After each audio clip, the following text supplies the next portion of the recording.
दोस्तों, मैं संगमित्रा स्वागत करती हूँ आपका एजुकेशन विद संगमित्रा में। दोस्तों, आज इंडियन पॉलिटी से इम्पोर्टेंट क्वेश्चन है। तो सबसे पहले देखते हैं दोस्तों कि हमारा इंडियन कॉन्स्टिट्यूशन जो है, भारत का संविधान कब बना। तो जैसे 26 जनवरी 1950 को 26 जनवरी 1950 को दोस्तों संविधान लागू हो जाता है। उसमें कितने पार्ट थे, कितने अनुच्छेद थे, कितनी अनुसूचियाँ थी, तो उन सब के बारे में हम डिस्कशन करेंगे। जैसे जब हमारा संविधान बना था, बनकर तैयार हो गया, लागू हो गया, तो दोस्तों जब बना था तब कितने समय लगे थे दोस्तों? 2 साल 11 महीने 18 दिन का समय लगा था। और दोस्तों कितना जो मेन कॉन्स्टिट्यूशन था उसमें कितने आर्टिकल कितने थे? तो दोस्तों आर्टिकल जो है वो 395 आर्टिकल थे। कितने? 395 आर्टिकल थे दोस्तों।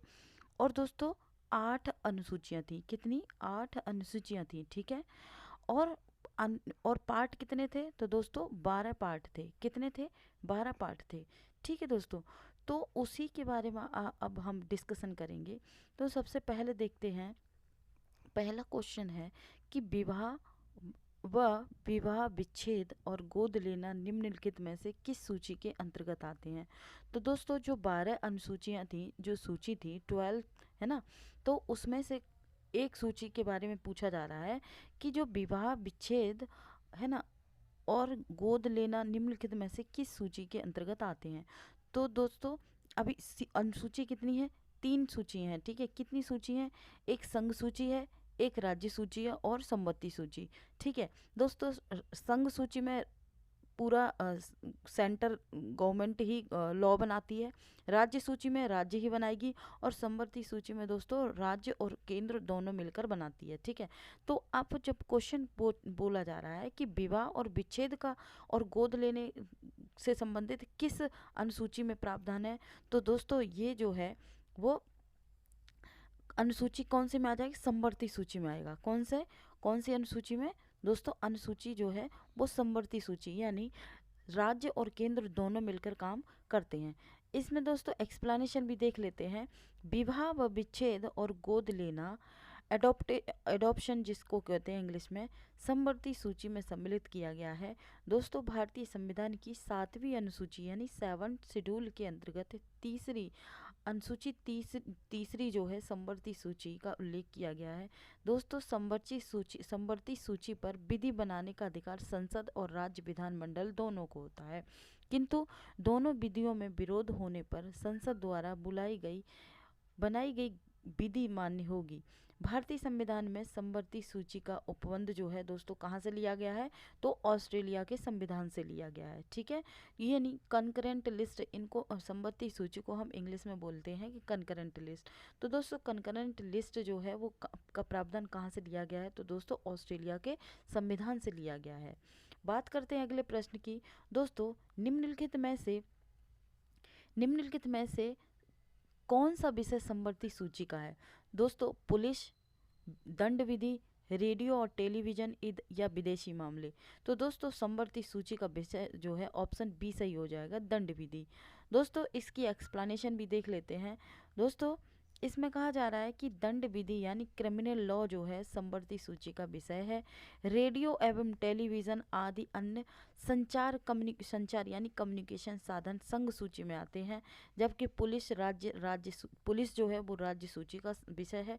संविधान की 7वीं अनुसूची को 3 अनुसूचियां, यानी संविधान की 7 अनुसूची हैं, 7th शेड्यूल जो है उसमें से तीसरी अनुसूची जो है संघ और राज्य सूची और संवर्ती तीनों सूचियों को उसमें मेंशन किया गया है। वर्तमान में संघ सूची में दोस्तों कितने विषय हैं? तो यहाँ से भी प्रश्न पूछा जा सकता है कि वर्तमान में संघ सूची में कितने विषय शामिल हैं? तो 100 जो है वो संघ सूची में है, राज्य सूची में दोस्तों 61 है और संवर्ती सूची में 52 है, ठीक है दोस्तों। अगले प्रश्न की बात करते हैं। स्थानीय स्वशासन निम्नलिखित में से किस राज्य का विषय है? यानी स्थानीय स्वशासन जो है निम्नलिखित में से किस सूची के अंतर्गत सम्मिलित किया जाता है? क्या संघ सूची में, या राज्य सूची में, या संवर्ती सूची, या अवशिष्ट सूची? तो दोस्तों ये सही आंसर जो है वो कौन सा हो जाएगा? ये राज्य सूची, ठीक है, कौन सा है, राज्य सूची, यानी स्थानीय सुशासन का जो काम है, जो देख रेख का काम है, जो राज्य सूची में मेंशन किया गया है। संविधान की 7वीं अनुसूची के अंतर्गत राज्य सूची में स्थानीय सुशासन का प्रावधान किया गया है। दोस्तों, बलवंत राय मेहता को भारत में पंचायती राज व्यवस्था का वास्तुकार या शिल्पी कहा जाता है। किसे कहा जाता है वास्तुकार? तो दोस्तों, बलवंत राय मेहता को, ठीक है, बलवंत राय मेहता को पंचायती राज व्यवस्था का शिल्पी या वास्तुकार कहा जाता है। बात करते हैं अगले प्रश्न की। दोस्तों, भारतीय संविधान की 12वीं अनुसूची निम्नलिखित में से किससे संबंधित है? क्या नगर पालिकाओं से संबंधित है, या पंचायती राज व्यवस्थाओं से संबंधित है, या केंद्र राज्य संबंध से संबंधित है, या दोस्तों भ्रष्टाचार निवारण से संबंधित है? तो दोस्तों, ऑप्शन कौन सा सही हो जाएगा हमारा? ए सही हो जाएगा। कौन सा? ए जो है वो सही हो जाएगा, क्योंकि दोस्तों ये 12वीं अनुसूची है, नगर पालिकाओं से संबंधित है, ठीक है।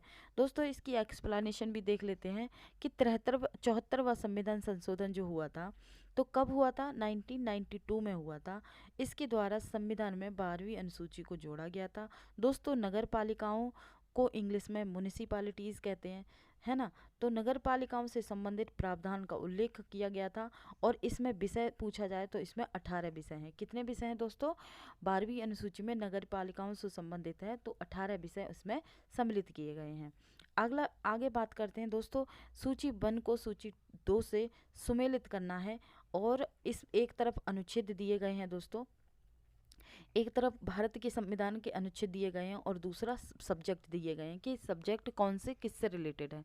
तो दोस्तों, अनुच्छेद 54 जो है वो किससे संबंधित हो जाएगा? दोस्तों, भारत के राष्ट्रपति का निर्वाचन, यानी अनुच्छेद 54 के अनुसार भारत के राष्ट्रपति का निर्वाचन मंडल के द्वारा किया जाएगा, जिसमें लोकसभा और राज्यसभा के सदस्यों का उसमें पार्टिसिपेशन रहेगा, ठीक है दोस्तों।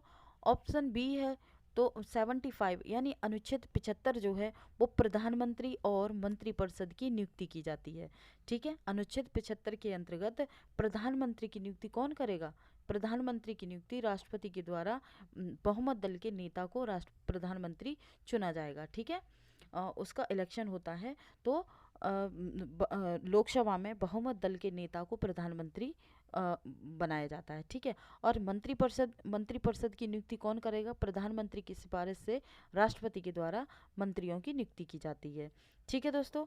आगे नेक्स्ट है कि अनुच्छेद 1 से 55, यानी अनुच्छेद 1 से 55 जो है वो किससे संबंधित है दोस्तों?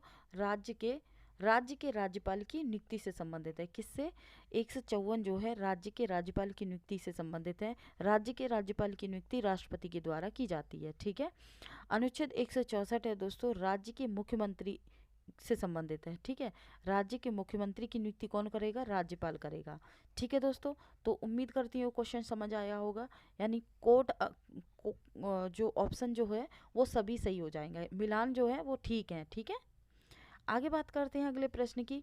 दोस्तों, इसमें भी सम्मिलित करना है, मिलान करना है, तो एक तरफ सूची दी रखी है, और दूसरी तरफ भी सब्जेक्ट से रिलेटेड करना है इसे, कि कौन सा पार्ट किससे रिलेटेड है। तो दोस्तों, भाग 9 जो है वो किससे रिलेटेड है? वो पंचायत से संबंधित है, ठीक है। भाग 9 पंचायत से संबंधित है।